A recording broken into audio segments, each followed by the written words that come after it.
Hello everyone, ज्योतिष क्रिएटिव्हिटीमध्ये आपलं स्वागत आहे। आज मी बनवलेली आहे कोफ्ता करी। कोफ्ता करी ही वेगवेगळ्या प्रकारे बनवली जाते। आज मी बनवलेली आहे कोबीची कोफ्ता करी। अगदी सोपी आहे आणि झटपट होणारी देखील आहे आणि घरगुती साहित्यापासूनच बनवलेली आहे। तर रेसिपीला सुरुवात करूया। तर इथे मी कोबी घेतलेला आहे।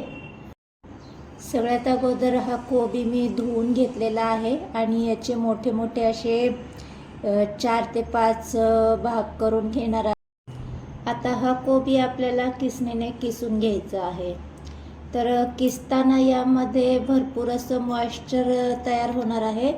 तर तुम्ही पाहू शकता इथे कोबी आपला किसून झालेला आहे आणि याला भरपूर असं मॉइश्चर देखील सुटत आहे। तर यातलं पूर्णपणे आपल्याला पाणी गाळून घ्यायचं आहे। त्यासाठी यामध्ये मी मीठ टाकून घेतलेलं आहे आणि याला मिक्स करून 10 मिनिटं साईडला ठेवून द्यायचे, कारण याला आणखी थोडंसं पाणी सुटणार आहे, त्यामुळे ते आपल्याला साईडला ठेवून द्यायचे। तर आपण वाटणाची तयारी करून घेऊयात। इथे मी मिक्सर जारमध्ये लसूण घेतलेले आहेत आणि काजू घेतलेले आहेत, आल्याचे तुकडे, 2 मिरच्या आणि 3 टोमॅटो रफली चॉप केलेले आहेत। तर हे सगळे आपल्याला मिक्सरमधून बारीक अशी याची पेस्ट करून घ्यायची आहे। तर इथे आपली पेस्ट करून झालेली आहे।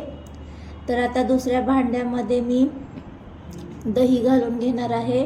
तर कितपत ग्रेव्ही हवी आहे तुम्हाला त्यानुसार आपल्याला दही घ्यायचं आहे। तर इथे मी दही घालून घेतले, त्यामध्ये धने, जिरे आणि तिखट घालून याची भरड करून घेतलेली आहे, ते देखील 2 चमचे घालून घ्यायची। हळद घालून घेतलंय, तिखट घालून घेतलंय। तिखट तुम्ही तुमच्या आवडीनुसार कमी जास्त करून घेऊ शकता आणि छान आपल्याला हे मिक्स करून घ्यायचं आहे। आपण ग्रेव्ही, दही आणि जे आपण वाटण तयार केलं होतं त्यानेच ग्रेव्ही तयार करणार आहोत। तर आता हे आपण साईडला ठेवून देऊयात। तर आता इथे कोबीला देखील भरपूर असं पाणी सुटलेलं आहे। तर हा कोबी आपल्याला पूर्णपणे गाळून घ्यायचा आहे। अजिबात यामध्ये पाणी राहिलं नाही पाहिजे, पूर्ण यातलं पाणी आपल्याला काढून घ्यायचं आहे। तर इथे मी दाखवते त्या पद्धतीने पाणी काढून घेतेय। तुम्हाला हवं असेल तर तुम्ही हे कपड्यांमध्ये देखील गाळून घेऊ शकता, त्याने देखील पाणी निघायला मदत होते, पण मी हातानेच गाळून घेणार आहे। तर इथे पूर्ण पाणी गाळून झाल्याच्या नंतर हे पाणी आपल्याला फेकून द्यायचं नाही आहे। तर हेच पाणी आपण जे आपण दह्याचं मिश्रण केलं होतं त्यामध्ये इथे मी घालून घेणार आहे। आपण हे पाणी दुसऱ्या भाजीला देखील वापरून घेऊ शकतो, पण मी याच भाजीला हे पाणी वापरून घेणार आहे। तर हे छान मिक्स करून घ्यायचे आपल्याला, पूर्णपणे दह्यामध्ये मिक्स झालं पाहिजे। तर आता हे आपण साईडला ठेवून देऊयात आणि एका भांड्यामध्ये आपण जो कोबी गाळून घेतला होता तो काढून घेणार आहोत। आता या कोबीचे आपल्याला कोफ्ते करायचे आहेत, त्यामुळे हा कोबी आपण भांड्यामध्ये काढून घेतला। आता यामध्ये कोफ्ते क्रिस्पी होण्यासाठी मी इथे बारीक रव्याचा वापर केलेला आहे, तो 2 चमचे घालून घेणार आहे। ऑप्शनल आहे, तुम्ही फक्त चण्याचं पीठ घातलं तरी चालेल। चण्याचं पीठ देखील मी 2 चमचे यामध्ये घालून घेणार आहे। पूर्णपणे चण्याचं पीठ जर घातलं तर सॉफ्ट होतात, पण थोडंसं रवा असला की थोडेसे क्रिस्पी व्हायला मदत होते। आणि काही बेसिक असे मसाले घालून घेतलेले आहेत। मसाले आवडीनुसार कमी जास्त करून घेऊ शकता। यामध्ये मी धना जिरा पावडर, चिली फ्लेक्स, आलं लसूण पेस्ट, तिखट, हळद, हिंग आणि थोडंफार पनीर यामध्ये मी घालून घेणार आहे। आता हे सगळं आपल्याला छान एकजीव करून घ्यायचं आहे। आपण यामध्ये अजून मीठ घातलेलं नाही आहे, हे पूर्णपणे आपल्याला पहिले एकजीव करून घ्यायचं आहे, कारण मीठ जर आपण अगोदरच घातलं तर याला पुन्हा पाणी सुटेल आणि मिश्रण आपलं ओलसर होईल। तर हे पूर्णपणे मिक्स करून झाल्याच्या नंतरच आपण इथे मीठ घालून घ्यायचं आहे। त्या अगोदर थोडीशी बारीक चिरलेली कोथिंबीर घालून घेतली आणि चवीनुसार मीठ घालून घेतलेलं आहे। आता हे पुन्हा आपल्याला मिक्स करून घ्यायचे। कोफ्ते हे वेगवेगळ्या प्रकारे बनवले जातात, पण मी आज कोबीचे बनवून घेणार आहे। पनीरचे देखील कोफ्ते खूप छान लागतात।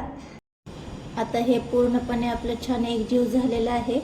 आता हाताला थोडंसं मी तेल लावून घेणार आहे आणि हव्या त्या आकारात इथे कोफ्ते आपल्याला करून घ्यायचे आहे। तर साधारण मी गोल देखील कोफ्ते केले जातात, ते देखील छान दिसतात, पण मी थोडासा सिलेंडर शेपमध्ये इथे कोफ्ते करून घेणार आहे। तर तुम्ही पाहू शकता मस्त इथे कोफ्ता आपला करून झालेला आहे। तर एका प्लेटला थोडंसं तेलाचा हात लावून इथे मी हे कोफ्ते ठेवून देणार आहे। तर असेच सगळे कोफ्ते इथे मी करून घेतलेले आहेत। कढईमध्ये मी अगोदरच तेल गरम करून घेतलं होतं। तर गरम तेलामध्येच आपल्याला कोफ्ते सोडून घ्यायचे आहेत, कारण की ते जर मीडियम गरम असेल तेल तर आपले कोफ्ते तुटू शकतात तेलामध्ये, आणि थोडेसे गोल्डन झाल्याशिवाय आपल्याला त्याला मिक्स करायचे नाही आहेत। तर इथे कोफ्ते थोडेसे गोल्डन झालेत, आता आपण त्यांना छान मिक्स करून घेऊयात आणि मस्त असे कोफ्ते आपल्याला हाय फ्लेमवर थोडा वेळ आणि थोडा वेळ मीडियम लो फ्लेमवर आपल्याला कोफ्ते तळून घ्यायचे आहेत।